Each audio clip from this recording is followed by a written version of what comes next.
dalhin nyo na lang si Mr. Olendan. With your kind indulgence. Just for the record na pinadala natin last November 18. Senator De Lima is recognized.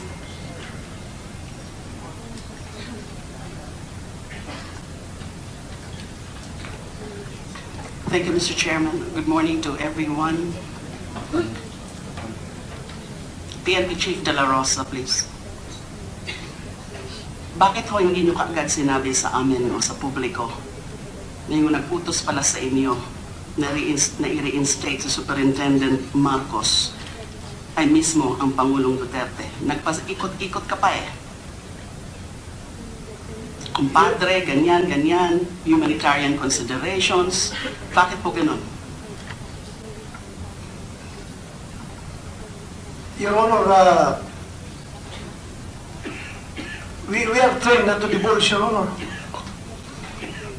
Alam nga naman na sasabihin ko kaagad, may reason si Presidente bakit niya pina-reinstate.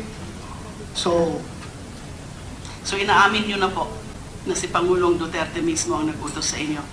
Yes, Your Honor. Pero inaamin nyo rin ba na ang talagang tumawag sa iyo ay si Bongo? Yes, Your Honor. At pinaninindigan mo po na yung utos na i-reinstate si Superintendent Marcos ay hindi galing kay Bongo kasi parang siya lang ang pinatawag, inutusan lang siya ng Pangulo. At nung sinagot mo na, inabot mo ang cellphone, ay inabot ni Bongo ang cellphone sa Pangulo. Yes, Your Honor. Nagsalita lang si Presidente, Your Honor. Sinabi niya yun. At bakit nga naging plano mo na magkaroon ng ganong script o magkaroon ng ganong istorya na di umano isang kumpadre ang tumawag sa iyo for humanitarian considerations? In fact, may mga narinig pa ako, ewan ko kung galing po ito mismo sa bunganga ng ating Pangulo, na meron pang ang plano na gagawing fall guy, quote-unquote, yung si Catalino, the USEC, DILG USEC, Catalino Coy. Hindi ko na po alam yan, ano yung tungkol dyan. So bakit nga po ang iniisip nyo, kasi nung in-interview kayo sa Head Start, sinabi mo higher up. Now after that, medyo kumambyo ka, tinuturo mo na yung isang kumpadre. So kung hindi po, ang tanong ko po ngayon, kung hindi po inamin ng Pangulong Duterte na siya talaga ang nagbigay sa iyo ng order of reinstatement at inipit ka, maybe by this committee, at kung sino man na mga mag-i-interview sa iyo ulit, yung ba bang plano nyo, ituturo niya that so-called, ituturo mo that so-called kumpadre, at pwede ko bang sabihin nyo sa amin sino yung kumpadre na yan? Your Honor, I will cross the bridge when I get there, Your Honor. Kung ako'y tinanong na dito, sasabihin ko I'm asking you now, who is that kumpadre you are supposed to be disclosing as allegedly the one who called you and gave you that order, whatever it is, order, advice, request, etc., to reinstate Superintendent Marcos? Your Honor, sinabi na ni Presidente na siya ang tumawag sa akin. For all you know, Your Honor, the President is my godfather sa kasal. At the same time, he is also my compadre, Your Honor. So maraming beses na kaming naging compadre, Your Honor. So siya pala ang ituturo mo eventually or ultimately, you know, siya pala talaga ang ituturo mo. Kung maipit, Your Honor, sasabihin ko, pagpalit tayo ng posisyon, Your Honor, ikaw mag-PNP. Kung kaya mo mag-ipit, Please do not argue with me. Rodak. I'm the one asking you a question here. Yes, Your Honor. Do not argue with me. I've had enough of you. Kayong lahat ng mga nagsisinungaling. Go ahead. Answer the question. Please state the question again, Your Honor. So kung inipit ka pala ng Senate Committee o kung sino man para pangalanan yung tumawag sa'yo na inorderan kang i-reinstate si Marcos. Si Presidente naman pala talaga ang ituturo mo. Yes, Your Honor, because I am magsiswear ako dito, hindi ako pwede magsinungaling, Your Honor. Sabihin ko totoo. But I was talking to the media. Alam ko media, piniplay ako ng media na gano'n. So, nakisakay rin ako sa kanila, Your Honor. Alam mo naman media na sinusundot ka na parang And magsalita. supposedly, the cited reason is for humanitarian consideration dahil nga mapapalayo daw dapat si Superintendent Marcos sa pamilya siguro or whatever. Yun ang sinabi niyo po, di ba? Humanitarian consideration. But the President never said about humanitarian consideration. Ano yung sabi niya? Cloak and dagger. Cloak and dagger. What is cloak and dagger? Hayaan nyo lang muna siya na nandyan siya sa Region 8 para masubaybayan niya yung kanyang mga kalokohan. Isn't that the explanation of the President? Your Honor, yung kumpadre ko na yan, Your Honor, sasabi ko si Bongo, siya yung tumatawag sa akin, Your Honor. Tumatawag sa akin, pinasa yung cellphone kay Presidente. So, But before binigyan ni Bongo sa Presidente, Your Honor, meron na rin siya sinasabi na pasiuna, kakausapin ka ni Presidente Pre tungkol dito sa problema ni Marcos. So yun na yung napag-usapan namin, Your Honor. so kung inaamin mo na kumpadre mo rin po si Bongo, so ibig sabihin yan, kasi sinasabi, kino-confirm mo yung reason, which is humanitarian consideration as against the President's reason, which is, sabaybayan muna natin yan. So, that means, kinausap ka rin ni Bongo about it. Hindi lang siya yung pinatawag at inabot yung cellphone kay Pangulo. Nag-usap muna kayo ni Bongo at sinubukan ni Bongo na sabihin yung sa'yo, for humanitarian consideration, ipastay muna natin si Marcos. Bakit hindi nagtutugma yung mga rason?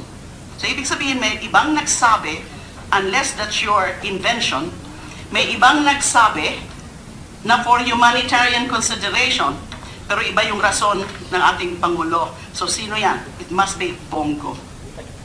Correct? Yan po sinabi ko sa media, Your Honor. Hindi po sa sinalo ko yan sinabi, Your Honor, sa media. Na humanitarian consideration. Di ko ba? Yes, Your Honor. So nagsisinungaling ba ho kayo sa media na sinabi mong humanitarian consideration? Because it's either you will admit na meron talagang nagsabi sa yung humanitarian consideration or not. If you admit na meron talagang nagsabi humanitarian consideration, it cannot be the President, but it must be or could be Bongo, right? Yes, Your Honor. What is yes? Sinabi ni Bongo sa akin, Your Honor, pre, kausapin ka ni Presidente regarding ito sa kaso lang ni Marcos. Walang sinabi si Bongo about humanitarian consideration ko, no? Kasama niya sa pinag-usapan namin, Your Honor. Mr. Marcos.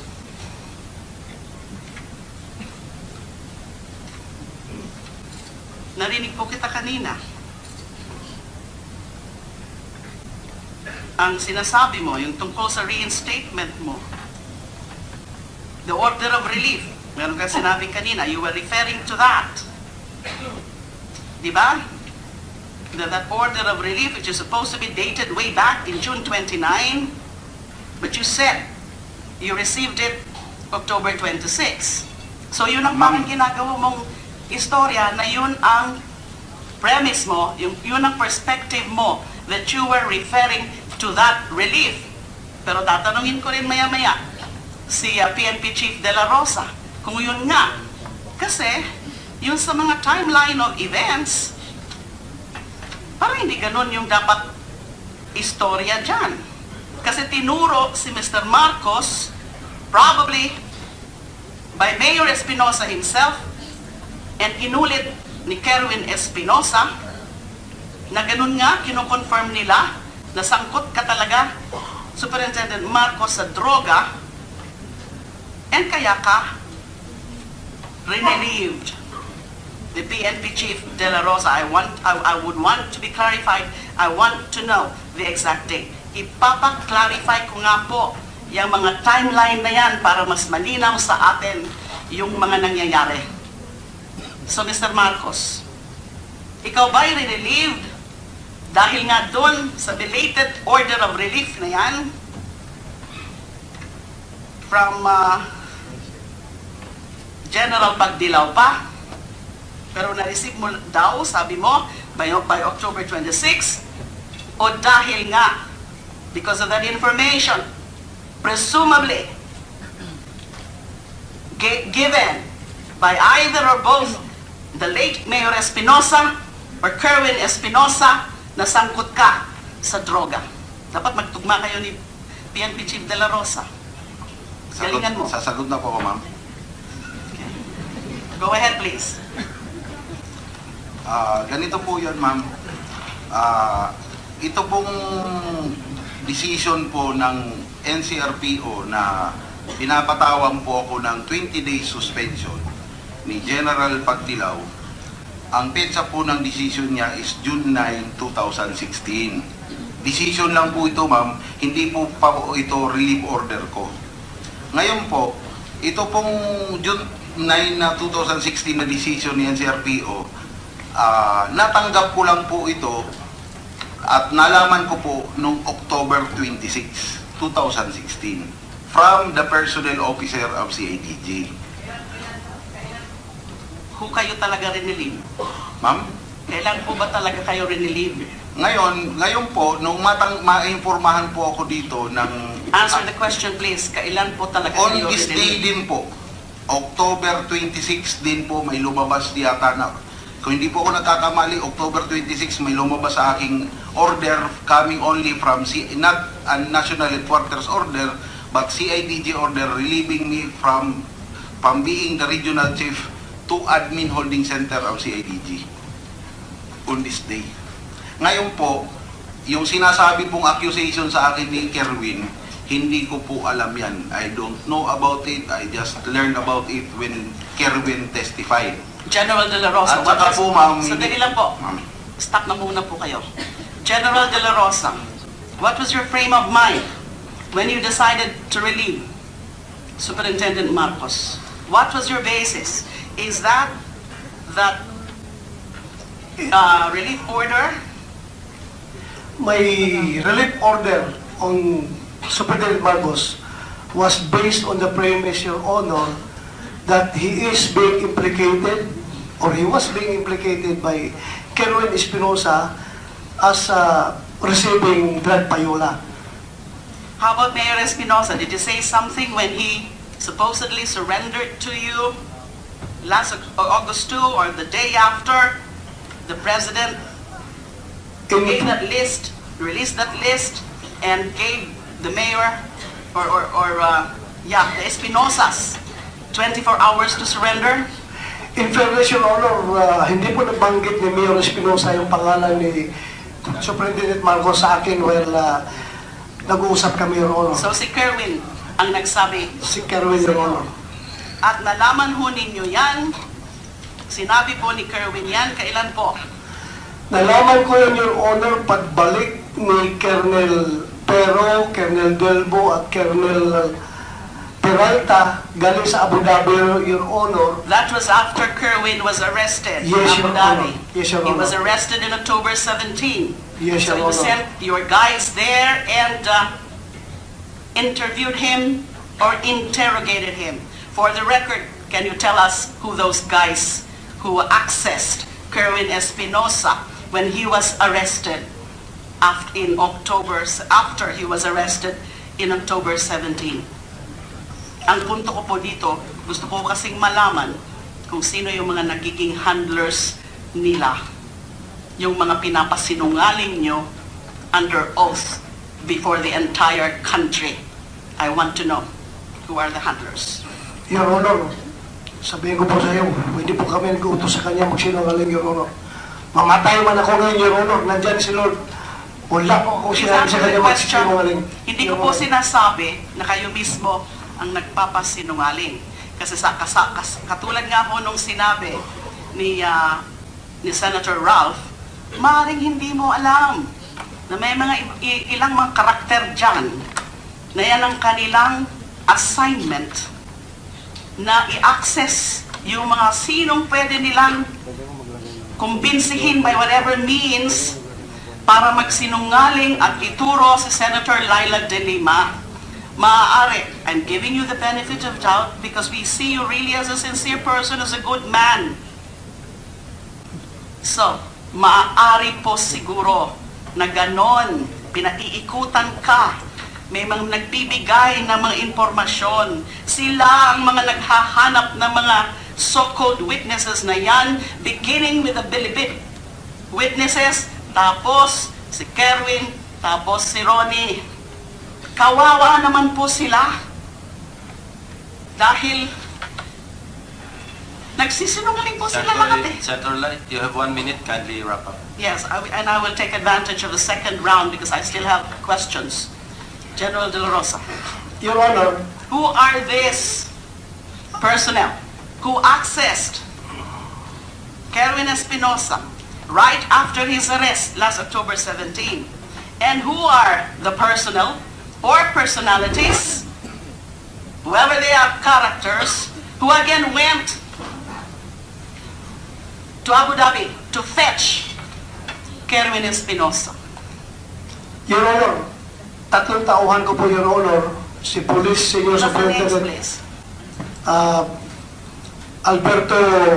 Albert Ferro, Police Senior Superintendent Alden Delbo, Police Senior Superintendent Randy Peralta, at pang-apat, Your Honor, yung aking police attaché doon sa Saudi Arabia na si Police Senior Superintendent Nandito ba sila? Magalona, Your Honor. Sila na po yung apat na police officers na may contact doon kay Kerwin habang nasa loob si Kerwin. Napuntahan nila sandali. But nahirapan sila mag-conduct ng interview dahil stricto yung protocol ng Abu Dhabi Police hanggat hindi pa na-turn over sa Philippine yung kustodiya ni That was Kerwin. right after the arrest. Right after the arrest, Your October Honor. 17. Yes, Your Honor. How about yung inano na ho siya? Yung pauwi na, Your Honor. Pauwi na. Sino ho ba yung mga nagsundo sa kanya? The same person, Your Honor, yung apat na police ko, Your Honor. Any other? Whether your own personnel or any other personality, any other character. Dahil nakita naman namin yan sa mga binalita yan. Your Honor, Nagsundo sa kanya. pagpasok ko doon sa aeroplano, Your Honor, may nakita ko doon media at saka yung si Sandra Cam, Your Honor. Ano bang ginagawa ni Sandra Cam sa Abu Dhabi? Anong personalidad niya? Personal na niya na, Is she your representative? no, Your Honor, hindi ko po siya representative, Your Honor. So I'm going back to my question. Anong personality ng isang pribadong tao na siya yung mag-front doon Yeah. Last question. na sumundo? Save the next questions for your second Yes, round. yes, sir. Senator. Yes, Mr. Chair. Can she just and may I ask that lady to sit down?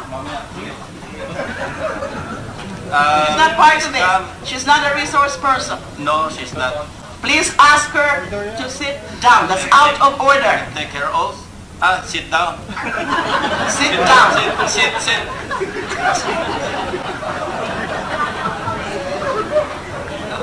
Okay, your time is up. Second round na lang ulit. Yes po. Thank you so much. Before we proceed to the second round, tanungin ko lang si Ronnie. No? Kanina sinasabi mo, so lahat ng sinasabi mong binibigay sa pera, dumadaan lang sa kamay mo, di ba? Yes, Your Honor.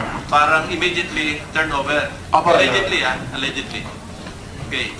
I'll ask the NBI. I understand that you are conducting some financial investigation without providing the details. Would you confirm that Ronnie Dayan had at least 4 local accounts na may pumapasok na substantial amount. It has to be confirmed yet, Your Honor. But that was the information that that you received and I also received. Without providing details kasi we don't want to be violating RA 1405, yung bank secrecy. So I don't think we are violating 1405 if you just confirm or deny that indeed si Mr. Ron Dayan, o ikaw na tanongin ko, ikaw ba nagkaroon ka ng bank account, Ronnie? Before? Meron po, sir. Ilan? Sa BPI lang po, saka sa Land Bank. Ilang accounts? Tig-isa lang po, sir. Hindi apat, dalawa lang? Dalawa po. So, NBI, initially, meron bang pumapasok substantial enough to arouse the suspicion of any investigating body? We have good information and intelligence that there were Way and beyond accounts. yung salary, yung amount of salary, yung amount na pumapasok, that's way and above the regular salary of a government employee. I reserve my answer for that. Anyway, yun lang. So, next round, Senator Soto. O, ito, sige.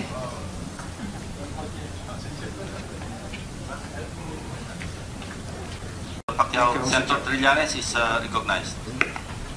Maraming salamat, Mr. Chairman. Ang una ko itatanong is si Mr. Kerwin Espinosa. Doon sa testimony mo last time, sinasabi mo, paano mo na-contact si Mr. Dayan? Siya po ang tumawag po sa akin, Your Honor.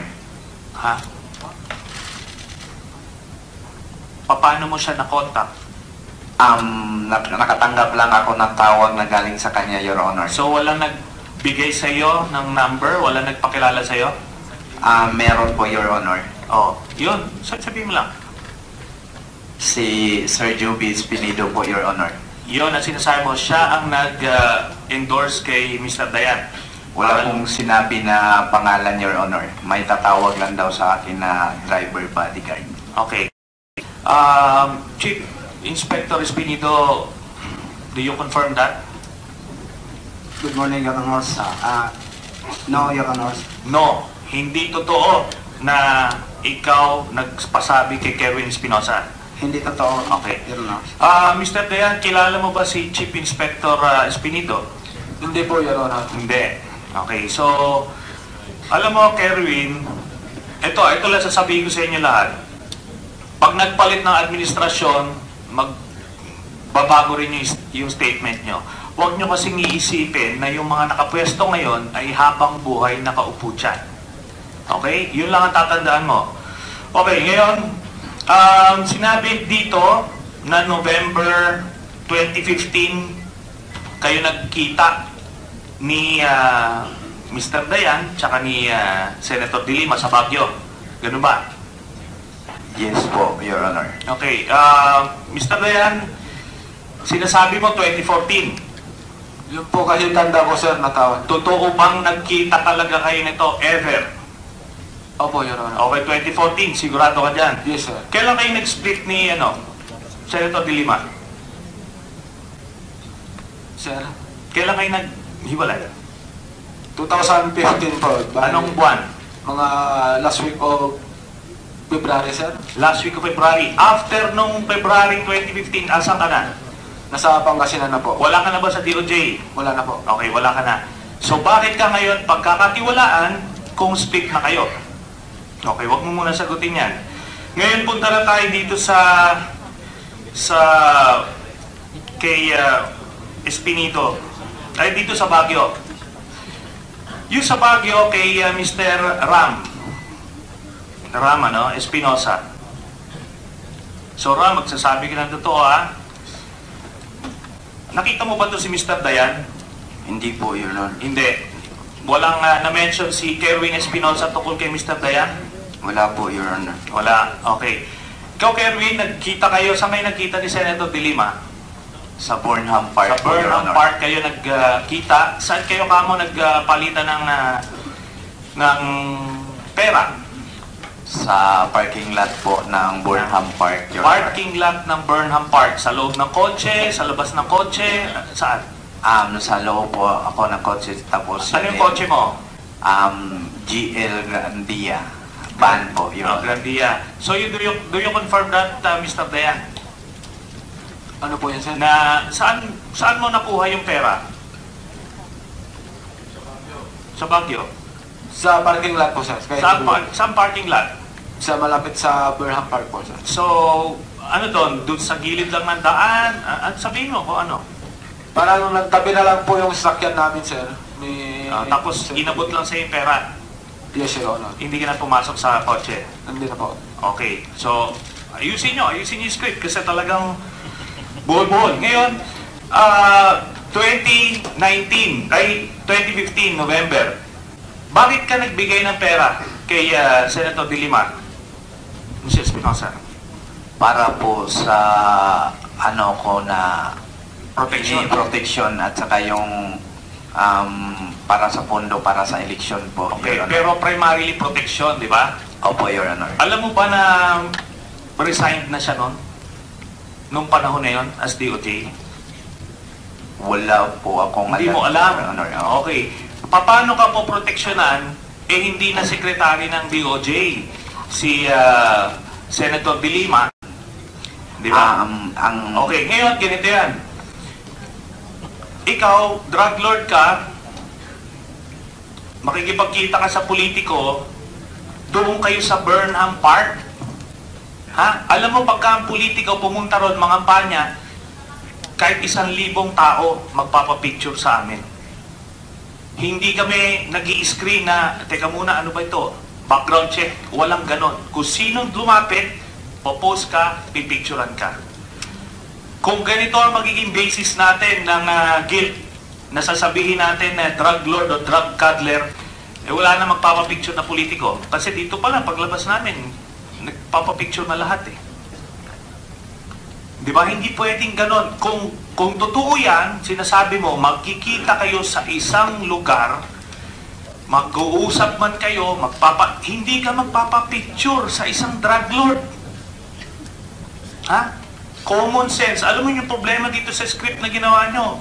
Kulang eh. Tapos ito si Chief Inspector Espinido, na siyang ginagawa niya yung trabaho niya, nilaglag mo siya kasi may galit ka sa kanya. Walang koneksyon eh. Kaya kailangan mong sabihin eh. Sisirain mo yung pangalan ni Chief Inspector Espinido. Kaya sabi ko, Kerwin, alam mo, itong mga, dito sa affidavit mo, maliwanag na mili ka eh kung sino ilalaglag mo eh. Sino yung poproteksyonan mo, sino yung ilalaglag mo. Alam mo doon sa affidavit mo, si Senator De Lima lang yung idinawit mo. Kasi madali siyang ilaglag. Proteksyon, sabi mo, kaya ka nagbibigay. Pero yung mga politiko doon sa lugar mo, wala kang binigay. Pero dun sa kay Chief Inspector Espinido, by the way, Mr. Chairman, can we have a copy of the blue book of the late Mayor Espinosa para makita natin talaga? Joby. Yes, Your Honor. So, pakisubmit dito, no? Para magkaalam. Kasi lumalabas yung credibility mo, credibility ni Chief Inspector Espinido, at credibility ni Mr. Dayan. Ako naiintindihan ko yung lugar mo, alanganin niya. Kaya kailangan mong i-please yung mga humahawak sa'yo. Pero it will not save you. It will not save you, Kerwin. Sinasabi ko sa'yo, pagka nagpalit yung administrasyon at sasabihin sa'yo, sige nga, sabihin mo yung totoong kwento, sasabihin mo yan. Di ba, Kerwin? Sinabi ko lang po yung totoo, Your Honor. Okay, Kasi kaso- nandito na po ako, Oh. yung buhay ko. Oh, yun na nga. Naintindihan ko, yung tatay mo pinatay. Kaya kailangan makikisama ka, di ba? Pero pinipili mo kung sino yung ilalaglag mo eh. Marami kang hindi sinabi doon. Marami kang hindi sinabi doon. Okay, ngayon, mag-digress lang ako, ano? Ikaw ba yung grupo mo nung nagtutulak ka sa Region 8 Region 8 ba yung teritoryo mo? Hindi po lahat sa Region 8 po, Your Honor. Ano lang? May mga particular na area lang po yung Leyte? Leyte na binibigyan. Southern Leyte? Dito lang part banda. Particular lang po, halimbawa, Ormoc, Okay. Baybay, ganyan. Sige. Meron ka bang meron ba kayong factory doon? Wala po, Your Honor. So, kumukuha ka lang ng Shabu. ng shabu. Sino pinagkukuhanan mo? Si Lovely Impal Adam at saka si Peter Ko at kasi nung buhay pa si Jaguar Diaz po, Your Honor. So, na-mention mo last time si Peter Lim. Opo, Your Honor. O, ba't hindi mo sinasabi? Di ba? Sa source mo rin siya. Namin dalawa ni Jaguar, Your Honor. Silang dalawa ni Jaguar ang source mo. Opo, Your Honor. Si Peter Lim tsaka si Jaguar yung namatay. Opo, Your Honor. Okay. Kilala mo ba to si Governor Kua ng Catanduanes? Hindi po, Your Honor. Hindi. Okay, may nahuli just recently na pinakamalaking shabu factory sa Catanduanes. Ito yung kaya ko dinadoubt din yung sincerity nitong drug war na ito. Dahil yung mga malalaking drug lords na pinapangalanan hanggang ngayon untouched. Hindi ginagalaw, hindi inimbisigahan. So may nahuli dyan under the care nito ni Governor Kua at nung Birac Mayor Lainez. Sila ang nag-supply. Grabe yung supply nila. Hindi nga na may mention even ni President Duterte. Ngayon, ito kasi si Kerwin, sa tingin ko rito, ano ka lang distributor ka lang di ba? Masabi mo bang ano ka? Yes po, Your Honor. Binabagsakan ka lang, ikaw nagbebenta, so ganun ang kalakaran sa'yo. Binabagsakan ako tapos ibabagsak ko din sa mga tao ko, Your Honor. Okay. So, I'll move to PNP Chief De La Rosa. Sir? Yes, Your Honor. Good morning, Your Honor. Good morning, sir. So, in your capacity as PNP Chief, can you rattle off kung sino yung pinakang malalaking drug lord at drug protector dito sa Pilipinas, Luzon, Visayas, Mindanao? Unang-una, Your Honor, ang pinakamalaki na sa loob ng Bilibid. Sumunod, hindi ko ma-quantify yung kanilang ranking, Your Honor, dahil nga ongoing pa yung may mga revelation na lumalabas habang merong nakukuha ng statement. Now, just like this morning, nag-surrender sa akin si Lovely Impal Adam, yung in-incriminate ni Kerwin. Meron naman siya mga additional information na sinasabi. But sa ngayon, Your Honor, consider namin yung nasa loob ng Bilibid, ang malalaki. Kasama na dyan yung si Peter Lim ng Cebu, na sinasabi mo na hindi nahabol, at hindi po namin pwede sasabihin lahat ng detalye ng aming mga operations against the subject, Your Honor. Karamihan, Your Honor, ito mga Chinese, Your Honor. At saka yung sinasabi mo, Your Honor, gusto ko sana sabihin yung sa Birac Catanduanes na bago lang namin na raid na Shabu Laboratory, Your Honor. Wala po kaming pinaprotektahan doon na sabi mo, hindi namin binabanggit yung pangalan ng gobernador, yung mayor. Hintayin na po natin yung investigation kung sinong lalabas, Your Honor. As of now, nakilala na namin yung in-check na nagrinta nung lugar na yun, Your Honor. Meron pa kang NBA agent na sali doon, Your Honor. Dahil yung nagrinta doon is common law wife ng isang NBA agent. Kahit na kapwa namin law enforcement, Your Honor, wala po kaming kinukubiran. Hindi po kami nagtatago. At saka yung war-on-war drugs natin, tutuhan na po ito, Your Honor. Hindi po ito may pinipili, may kinikilingan. With the permission of Senator Trillanes, may background na ba kayong ginawa, background investigation doon sa NBI Assistant Regional Director na nasa samput doon sa Catanduanes? Ongoing, Your Honor, sa DG, ewan ko sa NBI, Your Honor. Isidoro, hindi ba? So, anong investigation ang ginagawa niyo rito? Sino ba si Isidoro? Good morning, Your Honor. Si Attorney Eric Isidoro, before that incident, was the acting regional director of Region 12, which is Coronadal. After that incident of discovery, Colonel Artero texted me about the matter. Kako. Si Attorney Isidoro, meron ba siyang kinalaman doon sa mga raid sa Muntinlupa? Meron ba siyang naging partisipasyon tungkol sa pag-raid na sinasagawa noon ng DOJ sa Muntinlupa? I'm not so sure, Your Honor, You're not because sure? napanood niyo, Your Honor, nasa probinsya po ako. General De La Rosa, Ronald, may information kayo? None yet, Your Honor. Anyway, sige. Thank you, Senator Trillanes. Salamat, sir. Well, i-clarify ka lang kay General De La Rosa. Sir, wala akong sinasabing pinoproteksyonan mo. Wala akong sinasabing iniiwasan nyo. So, ang sinasabi ko rito, 6 months na tayo into this war on drugs, 5,000 na yung namatay, pero yung mga malalaki na, ako nakita ko yung concert, kung sino yung mga malalaking pangalan, at inaantay ko na ilabas yun kung talagang babanggain. So hindi ko pa naririnig yung mga pangalan na yun so far. Anyway, moving on to the next topic, and the PNP for breaking through dito sa Mega Shabu dito sa Catanduanes. Hopefully, makita talaga kung sino yung drug lord dyan, at kung aarestuhin natin, hindi natin papatayin yung mastermind, mas lalawak pa makukuha natin kung sino talaga. Ngayon, sir, itong yung sa mga involved sa drugs na na-mention dati ng mga members ng PNP, sino nag-iimbestiga sa kanila, sir?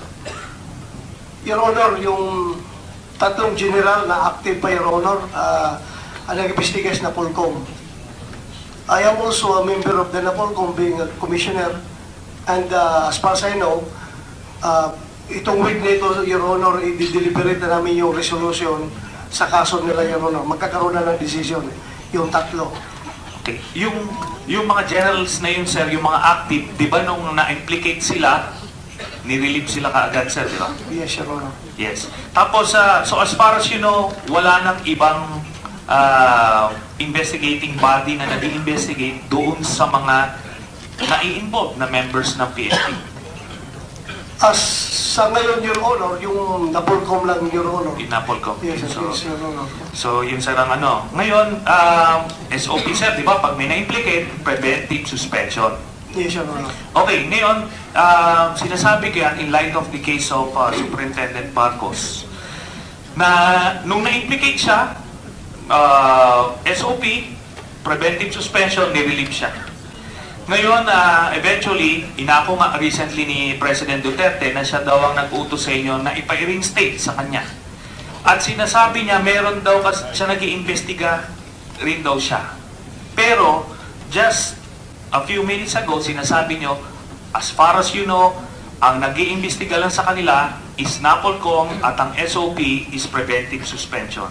Your Honor, yung tatlong general, Your Honor, Napolcom. Pero itong ngayong ito ngayong grupo ni Superintendent Marcos, Your Honor, IAS, Your Honor, ang nag-imbestiga. Yung tatlong general, kasama rin ng IAS doon sa Your Honor. So, well, I was referring to in general, sinasabi ko yung lahat ng mga nasasangkot na mga members ng PNP, sino yung mga na-investigate, so Napolcom and IAS. Pero may sinasabi kasi si President Duterte na kaya binviolate yung SOP ng preventive suspension ay dahil nag-iimbestiga raw siya. At dahil doon sa quote-unquote imbestiga niya, nakabalik sa pwesto ito si Superintendent Marcos at eventually pinatay yung tatay ni Kerwin Espinosa. So, that basically is the essence of the preventive suspension to avoid things like that.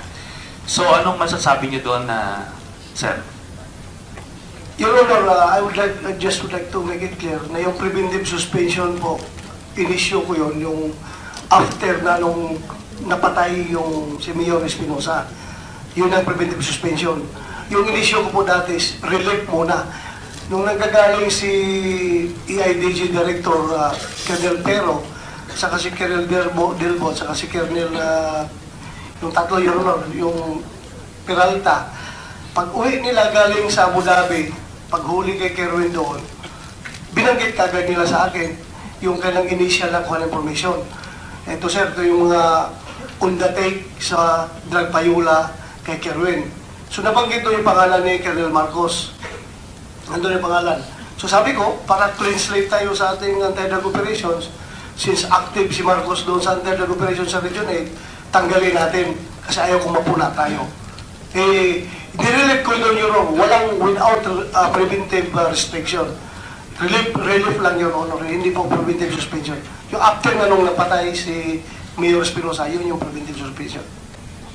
Well, that's very clear, but still, na-violate, binalik. You have 13 seconds, but with the permission of the body, the chair will give you extra 2 minutes to pursue your point. Maraming salamat, sir. Well, I'm going to Superintendent Marcos. Superintendent Marcos, what led you to conduct the operations against the Mayor Espinosa? Ano yung nag-motivate sa'yo na bakit hands-on ka doon? Actually sir, wala namang nag-motivate sa akin na specifically i-operate si Mayor Espinosa. It was a recommendation coming from my provincial officer na meron silang na-find out na intelligence report at may nakuha silang deponent na there is a firearm on the cell of Mayor Espinosa and there is a drug transaction in the cell of Raul Yap. Based on his recommendation, sir, at saka nag-apply siya ng search warrant, I just approve it, sir. Okay. Bakit hindi mo na lang ni-refer dun sa unit na kung saan under custody si Mayor Espinosa? Ba't hindi mo na lang ni-refer yung intel report na yon? At alam nyo kasi, Colonel Marcos, ako nakulong ako eh. Maya't-maya kahit in the middle of the night, magkakandak ng search kung sino yung kustodya namin. Walang search warrant dyan. Okay, walang search warrant dyan sa ISAP, sa Krame. Part nung psychological na approach nila, tototahin ka in the middle of the night, magkakandak sila ng search. Halubugin, walang search warrant na kailangan. Bakit kailangan ikaw? Bakit kailangan yung team nyo? It was the recommendation, sir, ng provincial office Okay. ko. Actually, as the regional chief of the CIDG, I have different provinces to supervise. It was the wisdom of my provincial officer na based on his recommendation, I think it is appropriate to do it. Okay. So, aside dito kay Mayor Espinosa, sino pa dun sa grupo ni Kerwin Espinosa ang napatay nyo? Yung isa rin, sir, na subject ng search warrant, it was a 2 search warrant. No, aside from that incident, sino yung nag-operate sa iba pa? Sa iba pang kasama sa circle ni Kerwin Espinosa? Kerwin, pwede mo bang i-enlighten? Sino po ba ang napatay doon sa grupo mo na Wala na yata. CIDG? Wala po yata, sir, sa amin. May namatay na tao pero hindi ko alam kung anong grupo ang nag-operate sa kanya, si Fernando Balagbis alias Intoy na nasa Baybay City Jail. Okay. Sa City Jail din, di ba? Opo, Your Honor. Pinatay siya sa loob ng City Jail. Opo, Your Honor. Tao mo. Yung abogado ni Mayor Espinosa, sino nag-operate doon? Hindi, Sa pagkakaalam mo, hindi ko po yun alam, Your Honor, kasi wala ako dito sa... Chief Inspector Espinido, meron ka bang insights kung sino ang gumawa na? So far, Your Honor, yung provincial director natin sa Samar, nagkanak din sila ng ongoing investigation pa. So yung abogado, yung mga tropa mo, yung dating asawa mo ba yan? O yung sa Cebu, Your Honor. Okay, tapos itong tao nyo, so ikaw na lang naiiwan. Opo, Your Honor. Bakit palagay mo, ikaw, ang naiiwan? Bakit inuubos yung mga tao mo, lahat? Meron kayong alam. Kasi sa panahon na yun, Your Honor, umalis ako ng bansa. Kaya siguro mahal pa ng Panginoon, kaya nabuhay pa. Po, Your Honor. Okay. Well, anyway, ito na lang. Alam nyo kasi galing kami sa galing din naman tayo sa serbisyo. Yung ganitong operation kasi, Colonel Marcos, hindi yan ginagawa nung sa level mo lang eh. Hindi kayo very brave na tututukan nyo yung mga jail guards, papasukin nyo doon kung wala kayong basbas. Ngayon yung knowledge na yan, nasa yan, hawak mo yan. Sinasabi ko nga sa'yo, pag nag-umikot ang mundo at nagpalit ang... question na yan, saan yan? Yes, sir. Pag nagpalit ang ihip ng hangin, lalabas yan, yung katotohanan. Pero ikaw, habang hindi mo nilalabas yan, delikado ang napipiligro ka. Okay? That's all, Mr. Chairman. Senator Nasan is... yes, Ronald.